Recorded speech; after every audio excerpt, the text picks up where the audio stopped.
The largest recruitment organizations on the planet, they're the most conservative and slowest moving. It's hard to do the change management. They're at a point where they're realizing they will not continue to stay in business if they don't evolve. And just within the last 6 to 12 months, companies that we've met with for many years are now circling back and they're moving now and they're transitioning. They're saying, if we don't do this now, we're going to die. Initiating becoming a hiring machine sequence in 3, 2, 1.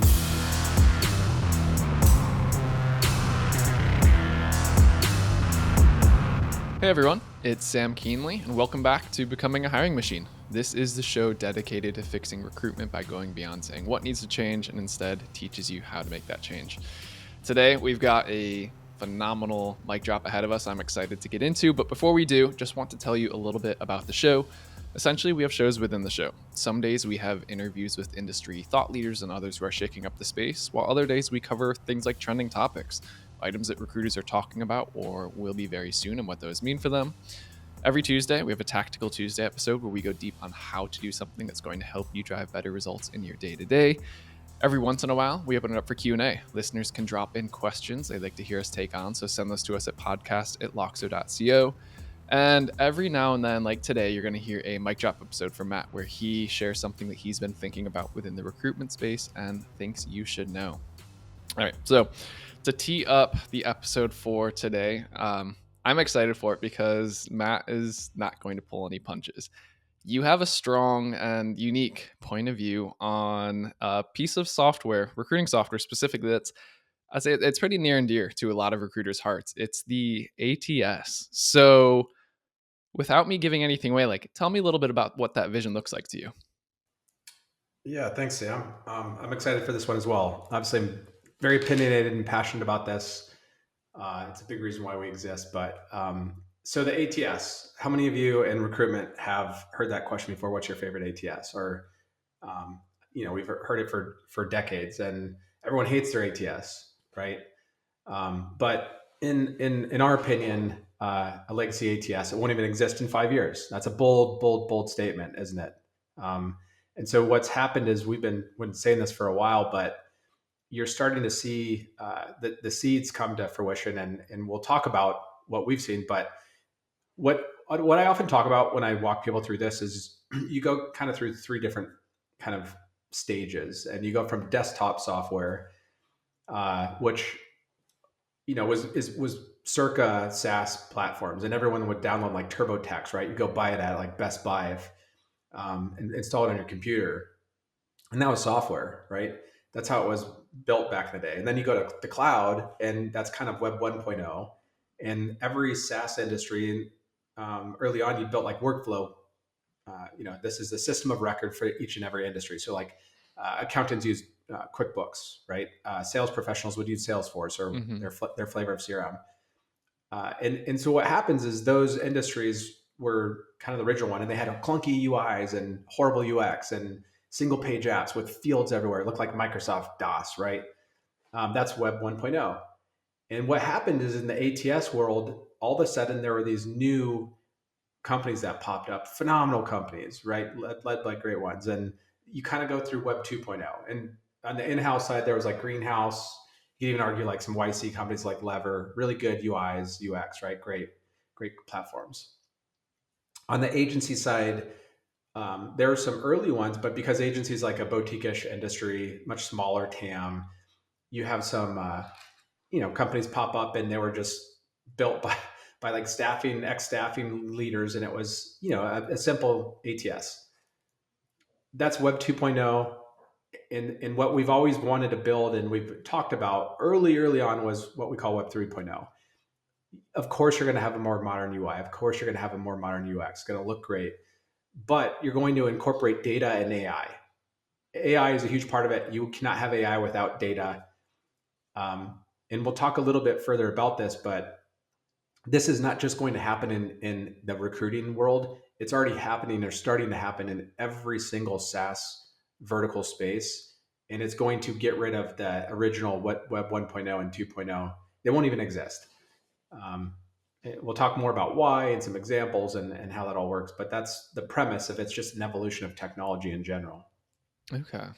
So technology is evolving, and the traditional ATS, I mean, that was designed to really just manage one aspect of the recruiting process, which was like the inbound candidates only. You posted to a website, you posted to a job board, and they come in that way. So, are you saying this process is going to go away, or how that's handled and managed by the ATS is going to go away? Tell me a little bit more about that part. Yeah, good question. So the part with an ATS and why it'll probably happen gradually and then all of a sudden, right? We're gonna wake up and say like, what is an ATS? Just it'll happen pretty quick, and I think we're closer and closer. It's just a database. It doesn't do anything, and it was, you could have had an old database back in the day, desktop one, but really once job boards popped up like Monster, Career Builder, even you could argue LinkedIn, it allowed recruiters to have scale and be able to post a job and advertise. And then it's an applicant tracking system. And so that was the whole entire generation of recruitment was built around, get your job ad out there, just post it everywhere, right? And go troll job boards and try to find who's actively looking. But the problem with those is one, the data goes out of date immediately. It's siloed in the job. You can't leverage it. There's no data mining or talent pipeline building or nurturing candidate relationships over time, being strategic, right? So the ATS in itself is a stale database. Data goes out of date. And now what's even a bigger issue is where we're at now is in order to create efficiency or find net new candidates or nurture any of the jobs to be done across your end-to-end workflow, what these legacy ATS players and incumbents are is they create a marketplace around them. And I don't have to share out a ton of names, but the big names, all the ATS players, foster a marketplace, an ecosystem, and you have to go bolt those tools on. The problem is they're not natively built. They were not natively built in a unified workflow. It'll never work. You're jumping, it's very inefficient. You have to spend a lot of money, and they're entirely different systems. To help, a constant voracious learner, there's a lot of podcasts out there, and one of my favorites is any SaaS CEO is SaaStr, and there's a guy, Parker Conrad. I'm sure some people have heard of him. He's a CEO at Rippling. It's funny, we built this model and had the vision in 2012, earlier when we were designing it, but he talked about and coined the term compound startup. And I was listening to it recently. It's a new one, and people are just starting to kind of catch on to this in different markets. But what happens is you consolidate systems for your customers and you solve problems across lots of different point solutions. And so this is, again, other savvy, intelligent groups are realizing this is the new way. Why would you ever, your customers get used to your UI and UX and unified platform. And instead, again, of going to pay for 20 different systems that no one can learn and use, and it's disjointed and it doesn't make sense. It's like, I want to come to a recruiting software company that solves my problems in a very simple, most automated fashion in a UI and UX that I'm used to. And the reason why it doesn't exist is it takes a decade to build each one of these point solutions and hundreds of millions of dollars, right? So you can't do it overnight. And these legacy systems, just like, well, I'm not going to go too far into there, but like Clay Christensen's Innovator's Dilemma is large, giant incumbent organizations, they cannot innovate. They're going to get disrupted. And this is exactly what's happening. So this is interesting. So the ATS, the way that I'm interpreting this is the ATS is going from almost like a product to a feature within something else, because as you mentioned, a recruiter, they want to solve for a job to be done. And historically, they're solving for individual pains within that process. So it used to be you would have a tool for each, my ATS, my CRM, my sourcing, my outreach. The holistic job to be done is like that browser window, and we're consolidating that. So the ATS is going to be one facet of what used to be 10 tabs into one tab, so to speak. Yeah, and who knows? I mean, everyone has an opinion, right? And everyone can build their build their own vision and build software. I almost think Yeah. it's a byproduct of. I mean, again, SaaS was like you're building software for verticals and, Mm-hmm. industries, and it's like, that. How I approached this was looking at like how have things always been done, and just kind of breaking it down from A to Z. Like, what is step A to Z, the entire end-to-end workflow, and just saying like, why is it done this way? And that's crazy. And like, how could you possibly do this better? And just how could you eliminate and automate as many of the inefficiencies and steps, right? So you weren't thinking best in breed. You weren't thinking how long it would take. We just wanted to build a solution that we thought if it was our recruiting organization and we want to be world class and eliminate everything, make it as seamless and automated and elegant and beautiful as possible, what would that look like, right? And then you build those out. And now, lo and behold, we started to build some categories. Other industries kind of validate similar things. So sales automation, marketing automation, they've already proven some concepts that we take inspiration from.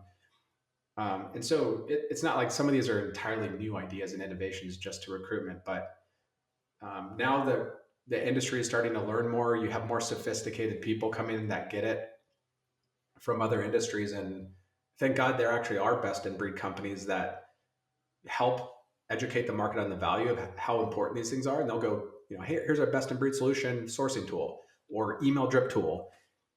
This, yeah, the market's like, oh my God, this is amazing. We love it. It helps us, reduce our time by, 500%.